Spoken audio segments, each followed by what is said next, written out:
सलाम, स्वागत है आपका आपके अपने चैनल मुस्कान सिंह रवि पे। जयशंकर प्रसाद जी की कहानियों की सीरीज में आज अगली कहानी है संदेह। कहानी शुरू करने से पहले यदि आप मेरे चैनल पे नए हो तो मेरे चैनल को सब्सक्राइब कर लें, बेल आइकन को प्रेस कर लें, जिससे कि मेरे चैनल पे आने वाले वीडियो की नोटिफिकेशन सबसे पहले आपको मिल सके। बिना देरी के शुरू करते हैं आज की अपनी कहानी। राम निहाल अपना बिखरा हुआ सामान बांधने में लगा है। जंगले से धूप आकर उसके छोटे से शीशे पर तड़प रही है। अपना उज्जवल आलोक खंड व छोटा सा दर्पण बुद्ध की सुंदर प्रतिमा को अर्पण कर रहा था, किंतु प्रतिमा ध्यानमग्न थी। उसकी आंखें धूप से चौंधियाती न थीं। प्रतिमा का शांत गंभीर मुख और भी प्रसन्न हो रहा था, किंतु राम निहाल उधर देखता न था। उसके हाथों में था एक कागजों का बंडल, जिसे संदूक में रखने के पहले वह खोलना चाहता था। पढ़ने की इच्छा थी, फिर भी जाने क्यों हिचक रहा था और अपने मन को मना रहा था, जैसे किसी भयानक वस्तु से बचने के लिए कोई बालक को रोकता हो। बंडल तो रख दिया, पर दूसरा बड़ा सा लिफाफा खोल ही डाला। एक चित्र उसके हाथों में था और आंखों में न थे आंसू। कमरे में अब दो प्रतिमा थी। बुद्धदेव अपनी विराग महिमा में निमग्न, राम निहाल राग शैल सा अचल, जिसमें हृदय का द्रव आंसुओं की निर्झरिणी बनकर धीरे धीरे बह रहा था। किशोरी ने आकर हल्ला मचा दिया। भाभी, अरे भाभी, देखा नहीं तूने? ना, निहाल बाबू रो रहे हैं। अरे तू चल भी। श्यामा वहां आकर खड़ी हो गई। उसके आने पर भी राम निहाल उसी भाव में विस्मृत सा अपनी करुण धारा बहा रहा था। श्यामा ने कहा, निहाल बाबू। निहाल ने आंखें खोलकर कहा, क्या है? अरे मुझे क्षमा कीजिए। फिर आंसू पोंछने लगा। बात क्या है? कुछ सुनो भी। तुम क्यों जाने के समय ऐसे दुखी हो रहे हो? क्या हम लोगों से कुछ अपराध हुआ? तुमसे अपराध होगा या क्या कह रही हो? मैं रोता हूँ, इसमें मेरी ही भूल है। प्रायश्चित करने का या ढंग ठीक नहीं, या मैं धीरे धीरे समझ रहा हूँ, किंतु करूँ क्या? या मन नहीं मानता। श्यामा जैसे सावधान हो गई। उसने फिर कर देखा किशोरी खड़ी है। श्यामा ने कहा, जा बेटी, कपड़े धूप में फैले हैं, वहीं बैठ। किशोरी चली गई। अब जैसे सुनने के लिए प्रस्तुत होकर श्यामा एक चटाई खींचकर बैठ गई।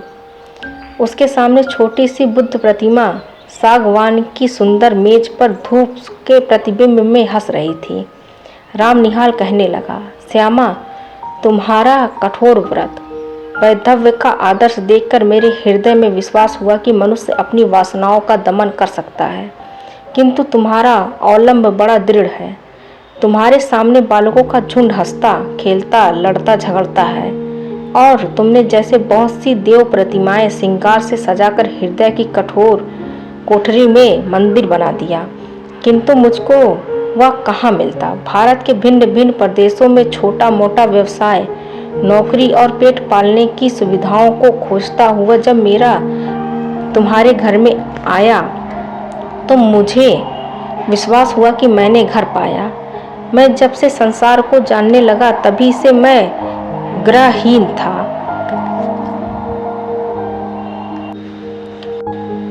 मेरा संदूक और ये थोड़े से सामान जो मेरे उत्तराधिकार का अंश था, अपनी पीठ पर लादे हुए घूमता रहा, ठीक उसी तरह जैसे कंजर अपनी गृहस्थी टट्टू पर लादे हुए घूमता है। मैं चतुर था, इतना चतुर जितना मनुष्य को ना होना चाहिए, क्योंकि मुझे विश्वास हो गया है कि मनुष्य अधिक चतुर बनकर अपने को अभागा बना लेता है और भगवान की दया से वंचित हो जाता है। मेरी महत्वाकांक्षा, मेरे उन्नतशील विचार मुझे बराबर दौड़ाते रहे। मैं अपनी कुशलता से अपने भाग्य को धोखा देता रहा, या भी मेरा पेट भर देता था। कभी कभी मुझे ऐसा मालूम होता कि यह दांव बैठा कि मैं अपने आप पर विजयी हुआ और मैं सुखी होकर संतुष्ट होकर चैन से संसार के एक कोने में बैठ जाऊंगा, किंतु वह मरीचिका थी। मैं जिनके यहाँ नौकरी अब तक करता रहा, वे लोग बड़े ही सुशिक्षित और सज्जन हैं।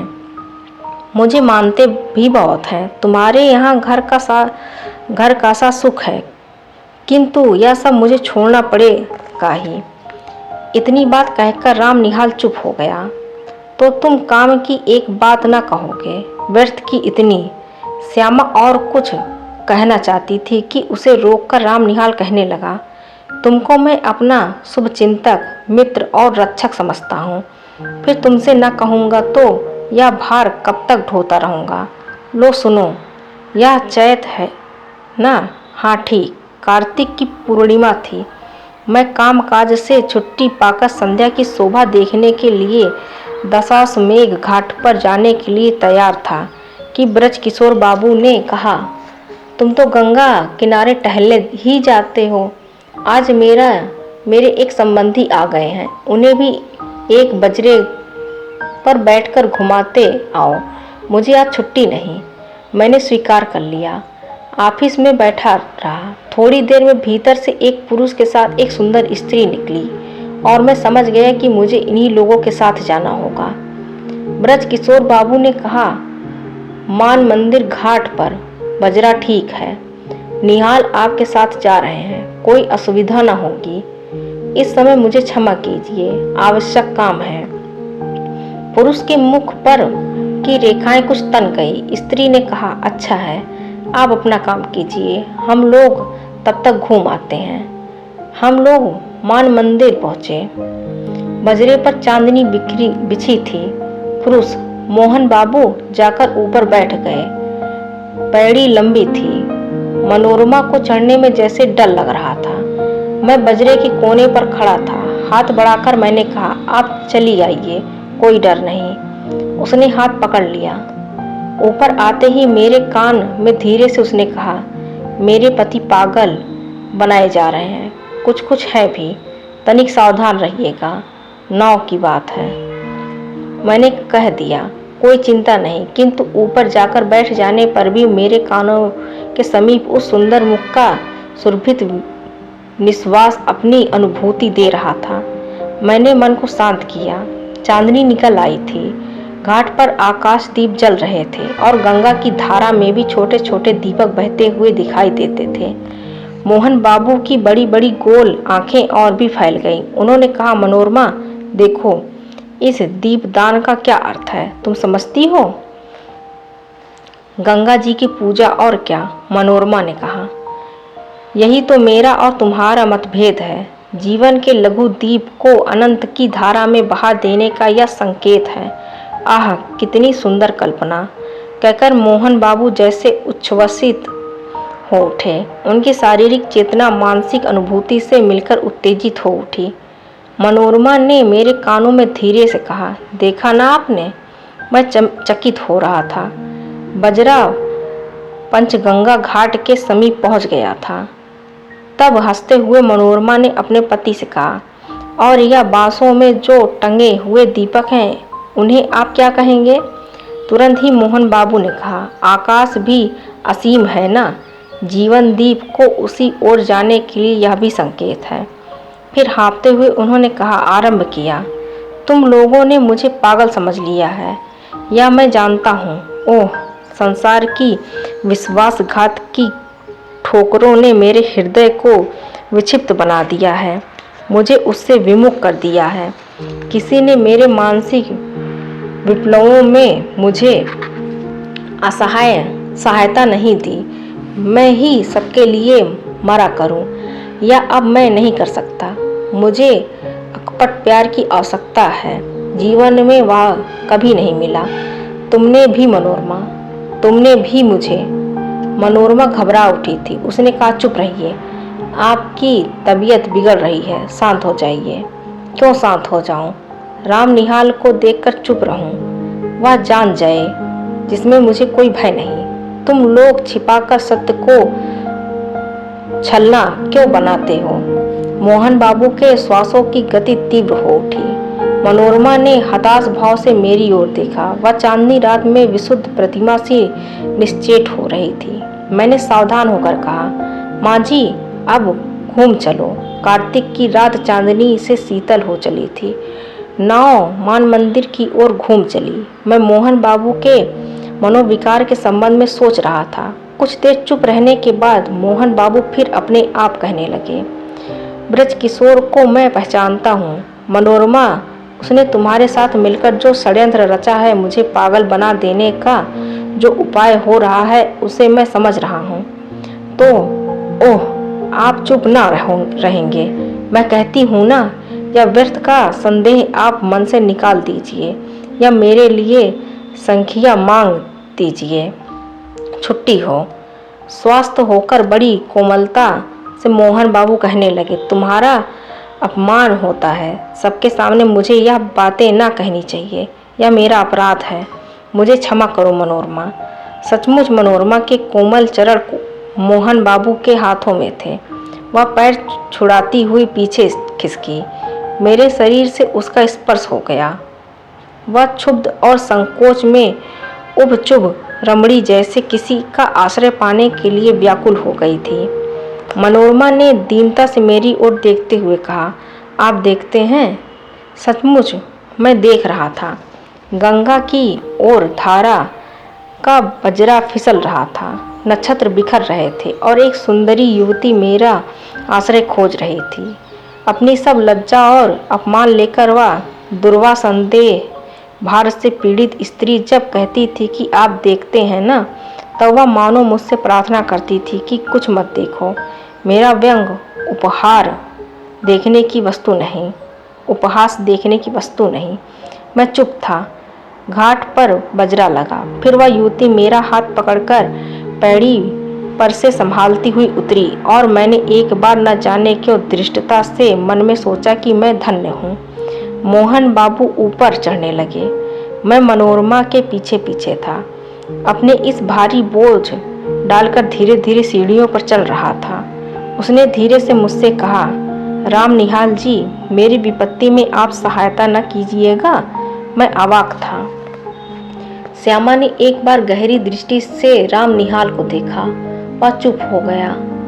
श्यामा ने आज्ञा भरे स्वर में कहा, आगे और भी कुछ है या बस? राम निहाल ने सिर झुकाकर कहा, हाँ, और भी कुछ है। वही कहो ना।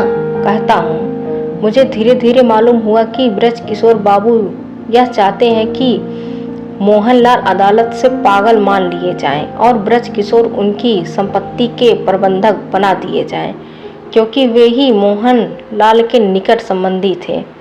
भगवान जाने इसमें क्या रहस्य है, किंतु संसार तो दूसरे का मूर्ख बनने के व्यवसाय पर चल रहा है। मोहन अपने संदेह के कारण पूरा पागल बन गया है। तुम जो यह चिट्ठियों का बंडल देख रही हो, वह मनोरमा का है। राम निहाल फिर रुक गया। श्यामा ने फिर तीखी दृष्टि से उसकी ओर देखा। राम निहाल कहने लगा, तुमको भी संदेह हो रहा है, सो ठीक ही है। मुझे भी कुछ संदेह हो रहा है। मनोरमा क्यों मुझे इस समय बुला रही है? अब श्यामा ने हंसकर कहा, तो क्या तुम समझते हो कि मनोरमा तुमको प्यार करती है और वह दुष्चरित्रता है? छी राम निहाल, यह तुम क्यों सोच रहे हो? देखूं तो तुम्हारे हाथ में यह कौन सा चित्र है? क्या मनोरमा का ही? कहते कहते श्यामा ने राम निहाल के हाथ से चित्र ले लिया। उसमें आश्चर्य भरे स्वर में कहा, अरे यह तो मेरा ही है। तो क्या तुम मुझसे प्रेम करने का लड़कपन करते हो या अच्छी फांसी लगी है तुमको?